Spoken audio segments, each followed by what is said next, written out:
विधानसभा budget सत्र का आज छठा दिन। ओल्ड पेंशन बहाली को लेकर के नहीं हुई चर्चा। सदन में विपक्ष ने हंगामा कर किया वॉकआउट।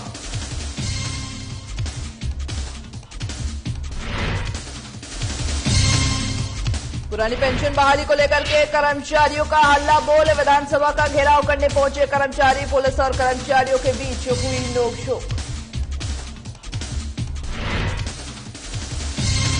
जल शक्ति मंत्री ने की प्रेस कॉन्फ्रेंस। कहा देश की आर्थिक वृद्धि पर 9.2% अनुमानित। हर घर जल मिशन के तहत 2022 में पूरा होगा लक्ष्य।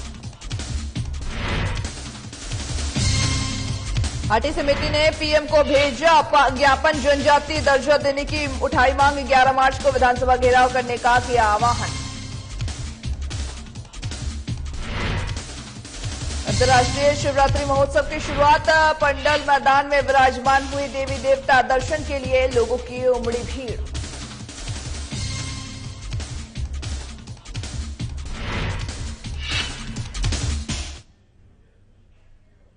नमस्कार, आप देख रहे हैं साधना प्लस न्यूज। आप सभी का स्वागत है खबरें हिमाचल प्रदेश के हमारे इस बुलेटिन में। आपके साथ मैं अंजलि। अब करते हैं बुलेटिन की शुरुआत खबरों से, जहां पर हिमाचल विधानसभा बजट सत्र का आज छठा दिन है और बड़े ही हंगामेदार रहा। ये बता दें कि ओल्ड पेंशन बहाली के लिए सदन में चर्चा न होने पर विपक्ष ने जमकर हंगामा किया है और साथ ही हंगामों के बाद विपक्ष सदन से वॉकआउट कर गए। साथ ही विधानसभा के बाहर आकर के विपक्ष ने जमकर नारेबाजी की है। वहीं कांग्रेस विधायक जगत सिंह नेगी ने कहा कि प्रदेश का कर्मचारी काफी लंबे समय से पुरानी पेंशन बहाली की मांग कर रहा है और फिर आज प्रदेश भर का कर्मचारी शिमला विधानसभा के बाहर धरना प्रदर्शन करने पहुंचे हैं। वही नेता प्रतिपक्ष मुकेश अग्निहोत्री ने कहा कि ये सरकार कर्मचारियों को डराने धमकाने में लगी हुई है और जो भी धरना प्रदर्शन करने जाएगा तो उसके खिलाफ कार्रवाई करने की धमकियां भी दी जा रही है। पार्टी की तरफ से सदन में नियम 67 के तहत जो एडजॉर्नमेंट मोशन यानी स्थगन प्रस्ताव का जो है हमने एक नोटिस माननीय स्पीकर महोदय को दिया था। और स्थगन प्रस्ताव ये होता है कि सारे काम छोड़कर पहले जो है जो हमने नोटिस दिया है ओल्ड पेंशन स्कीम को लागू करने बारे, उसको चर्चा में लेने के लिए हमने जो है नोटिस दिया था। और आप जानते हैं सभी कि लंबे अरसे से हमारे हिमाचल प्रदेश के सभी कर्मचारी वर्ग जो स्कीम की मांग कर रहे हैं वो आंदोलन रहित है वहां पर और सड़कों पे भी उतर आए हैं। और आज 22 तारीख से वो पदयात्रा उन्होंने मंडी से शुरू की है, परंतु सरकार के पास समय नहीं है कि उनके साथ बात करे, उनके जो समस्याएं हैं उनका समाधान करे।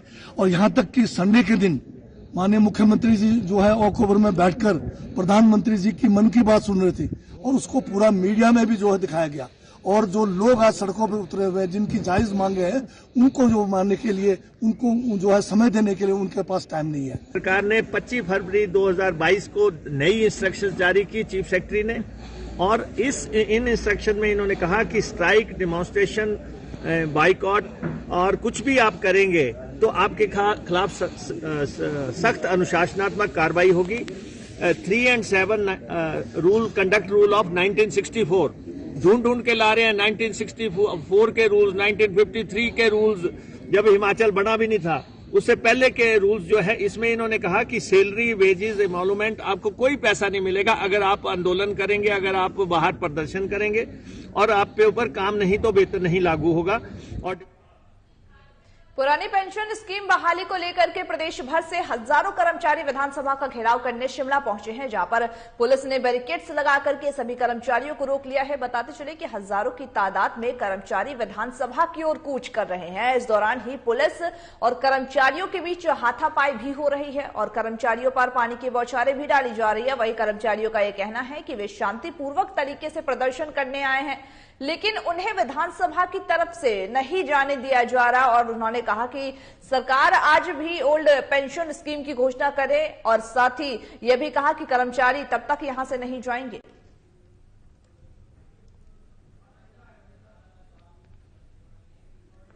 बात करेंगे हमारा लेकिन जबरदस्ती यहाँ प्रशासन रोक रखा है, यहाँ प्रशासन जबरदस्ती कर रहा है जो शांतिपूर्ण ढंग से काम कर रहा है। उसके बाद मैं निवेदन करना चाहता हूँ कि शांतिपूर्ण ढंग से हमारी बात आगे बढ़ने दीजिए।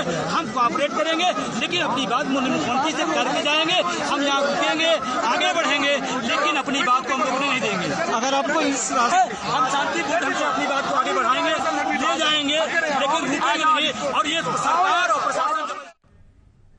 केंद्रीय राज्य जल शक्ति मंत्री प्रहलाद सिंह पटेल ने जिले में प्रेस कॉन्फ्रेंस की है, जहां पर उन्होंने संबोधित करते हुए कहा कि केंद्रीय बजट में सूक्ष्म आर्थिक स्तर पर सभी समेकित जो कल्याण है उस पर ध्यान देने के साथ ही साथ वृहद आर्थिक स्तर पर वृद्धि पर जोर देने की कल्पना की गई है। साथ ही साथ मंत्री प्रहलाद सिंह ने यह कहा कि भारत की आर्थिक वृद्धि दर जो है वो 9.2% अनुमानित है।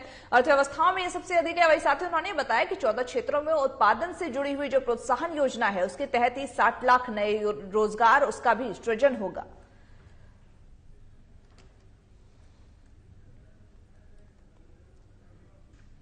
अमृत महोत्सव के दौरान आदरणीय प्रधानमंत्री जी ने जो बात लक्षित की है इस बजट के माध्यम से, वो बड़ी स्पष्ट है कि आने वाले 100 वर्ष बाद, यानी जब आजादी के 100 वर्ष होंगे, तब भारत कैसा होगा। आजादी के अमृत महोत्सव के 6 वर्ष पहले ही प्रधानमंत्री जी ने कहा था, जब महात्मा गांधी की 150वीं जयंती थी, कि हम आम आदमी के बारे में जब आजादी के 75 वर्ष पूरे होंगे और महात्मा गांधी की 150वीं जयंती पूरी होगी, तब हमारा लक्ष्य क्या होगा। और तब तय हुआ था कि हम खुले में शौच से मुक्त भारत को उनके चरणों में श्रद्धांजलि के रूप में देंगे। हाटी समिति की संगडाह इकाई द्वारा एसडीएम डॉक्टर विक्रम नेगी के माध्यम से प्रधानमंत्री को ज्ञापन भेजा गया। बताते चले कि जहां पर ज्ञापन में समिति ने क्षेत्र की 144 पंचायतों को जनजातीय दर्जा दिए जाने की मांग दोहराई है। वहीं समिति की संगडाह ब्लॉक इकाई के अध्यक्ष रविंद्र चौहान की मौजूदगी कार्यकर्ताओं द्वारा यहां बैठक और सांकेतिक प्रदर्शन भी किया गया है, जहां पर मौके पर मनोज कमल, हीरापाल शर्मा समेत हाटी समिति के पदाधिकारी भी इस दौरान मौजूद रहे। इस दौरान ही वक्ताओं ने आगामी विधानसभा चुनाव से पूर्व मांग की है और पूरे न होने की सूरत में आंदोलन तेज करने की भी चेतावनी दी है। ये मांग अब निरंतर उठाई जा रही है और आज इस धरना प्रदर्शन के द्वारा हम तहसील मुख्यालयों में सब लोग ये ज्ञापन सौंप रहे हैं। इस ज्ञापन को मुख्यमंत्री महोदय के माध्यम से प्रधानमंत्री तक पहुंचाया जाएगा और इसके बाद 5 मार्च को सीएम मुख्यमंत्री के पास सांसद सुरेश कश्यप और हमारे केंद्रीय हाटी समिति के सदस्य का धरना होगा विधानसभा के आगे। उसमें भारी संख्या में जो 144 पंचायतों के हमारे लोग हैं वो धरना प्रदर्शन में भाग लेंगे और अपनी मांग को वहां रखेंगे, ताकि जल्दी से जल्दी केंद्र सरकार के पाले में गेंद। और आपको मालूम है कि जो उस वक्त के गृह मंत्री थे माननीय राजनाथ सिंह जी ने नाहन के अंदर ये बात कही है कि हम जनजातीय क्षेत्र घोषित करेंगे गिरिपार को। और 2016 में जो हमारे तत्कालीन जो हमारे थे जुवेल राम जी जनजातीय मंत्री, उन्होंने भी हरिपुरधार मेला में जो है मैं तो कहता हूं कि बड़ी शर्म की बात है कि आज हम इतने चंद लोग यहाँ पर खड़े हो रहे हैं। यहाँ पर तो कम से कम 1000 आदमी होना चाहिए था। अगर हमें आंदोलन करना है, यदि हमें अपना अधिकार लेना है, हम हाटी एकता की बात करते हैं और जनजातीय क्षेत्र की बात करते हैं। अगर जनजातीय क्षेत्र लेना है तो 8-10 आदमी 50 आदमी नहीं ले सकते। भूल जाना चाहिए इस बात को। हम भी नगर निगम में सीएलसी के तहत कार्यरत सफाई कर्मचारी अपनी मांगों को लेकर के नगर निगम कार्यालय के बाहर हड़ताल पर बैठे हैं। वहीं साथ ही कर्मचारियों का ये कहना है कि उन्हें काम के बदले में प्रताड़ित किया जा रहा है। उनसे 8 घंटे की ड्यूटी के बदले में उनसे 10 से 12 घंटे की ड्यूटी ली जा रही है, जबकि उन्हें केवल 8,000 रुपए ही सैलरी दी जा रही है। पक्कों का भी है वैसे तो, पर लेकिन हमारे बंदे गेल थोड़ा ज्यादा करते हैं और 8 घंटे की ड्यूटी है, उसमें 8, 9, 10, 12 घंटे भी लग जाते हैं। बदतमीज से थोड़ी बात कर जाते हैं और 8,000 सैलरी मिलती है हमारे को, उसमें गुजारा भी नहीं होता। हमें 18,000 का स्केल दिया जाए। और हमारे जो व्यक्ति है काफी ज्यादा परेशान है, खासकर राजेश कुमार जी से, कि वो हमारे बंदों को गाली गलौज से बात करते हैं और कोई ड्यूटी टाइम हमारा है नहीं जी, जबकि 8 घंटे ड्यूटी बनती है। 8 घंटे के अंदर भी ये 16 घंटे बंदे काम करते हैं। उसके बाद भी यूक्रेन रूस के बीच युद्ध में हो रही गोलाबारी की से कर्नाटक के छात्र की मौत हो गई है। वहीं मृतक छात्र की आत्मा की शांति और युद्ध में शांति की बहाली के लिए कांग्रेस ने जिले में शेरे पंजाब से रिज मैदान तक महात्मा गांधी की प्रतिमा तक कैंडल मार्च निकाला है।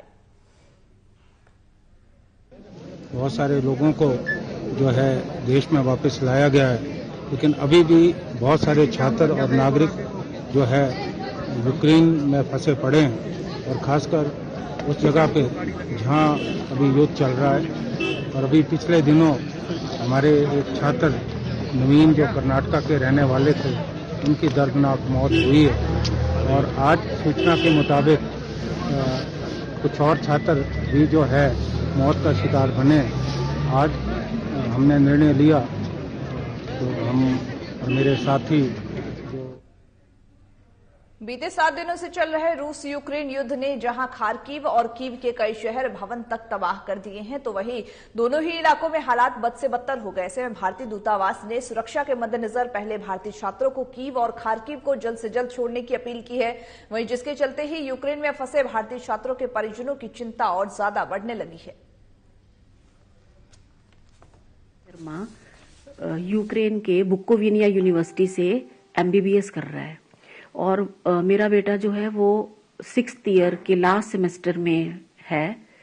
तो जब उसने हमें बताया कि अब यहाँ पर जो हालात हैं वो खराब हो रहे हैं, तो हमने उनको यही बोला कि बेटा कोशिश करो कि वहां से सेफली आप निकल जाओ।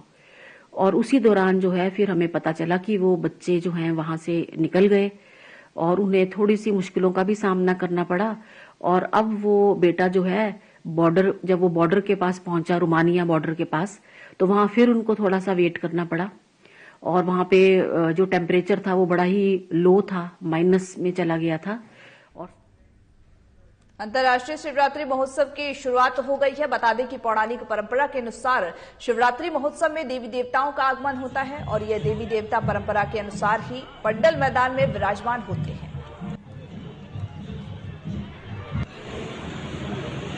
पिछले कल से अंतर्राष्ट्रीय शिवरात्रि महोत्सव का आगाज छोटी काशी मंडी में हो चुका है, और जो भी देवी देवता विभिन्न जनपदों से, दुर्गम क्षेत्रों से मंडी में पधारे हैं, केवल उन देवी देवताओं को छोड़कर जो नरोल की देवी हैं और जो मुख्य देवता है पराशर और बुढ़ा बिंगल और कमरू नाग जी को छोड़कर सभी देवी देवता जो है अपनी अपनी प्रोटोकॉल के हिसाब से, अपने अपने स्थान के हिसाब से पड्डल के मैदान में वर्षों से, सदियों से विराजित होते हैं, वहीं बैठते हैं। 6 दिन वहां पे उनका निवास स्थान रहता है। सवेरे से लेकर शाम तक लोगों को दर्शन देते हैं। उसके बाद जो है चौहट्टे की यात्रा में सम्मिलित। जिले के सरकाघाट में HRTC की बस दुर्घटनाग्रस्त हो गई है, जिसमें कि एक महिला सहित 2 लोगों की मौत हो गई है और लगभग 15 लोग घायल बताए जा रहे हैं।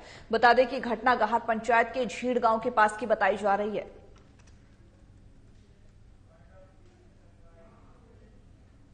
खबरें हिमाचल प्रदेश के हमारे इस बुलेटिन में बस इतना ही। मुझे दीजिए इजाजत, और तमाम बाकी खबरों के अपडेट्स के लिए देखते रहिए साधना प्लस न्यूज।